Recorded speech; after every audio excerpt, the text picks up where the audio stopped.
جب تم بغیر کسی وجہ سے خوش محسوس کرو تو یقین کر لو، ورنہ کوئی کہے یا نہ کہے، آپ کے لیے دعا کروں۔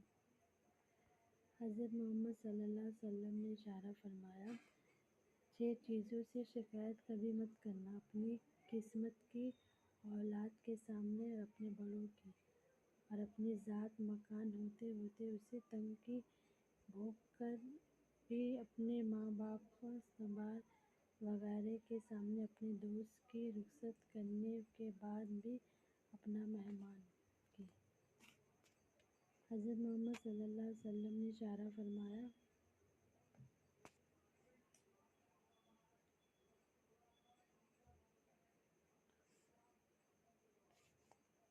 ہر نیکی کرنے والے کی نیکی کا وزن کیا جائے گا،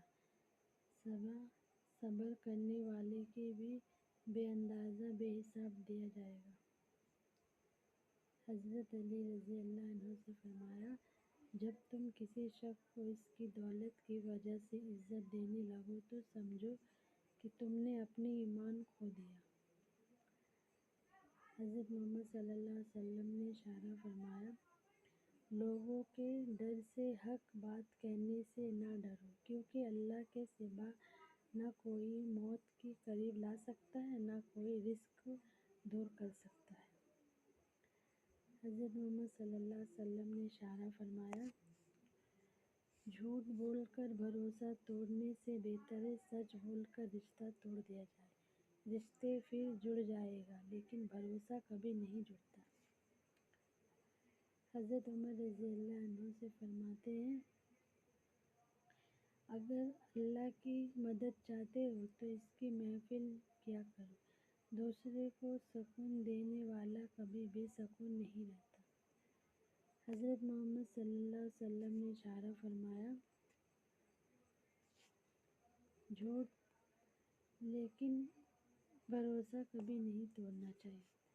اگر اللہ کی مدد چاہتے ہو تو اس کی محفل کی مدد کیا کرو، دوسرے کو سکون دینے والا کبھی بے سکون نہیں رہتا۔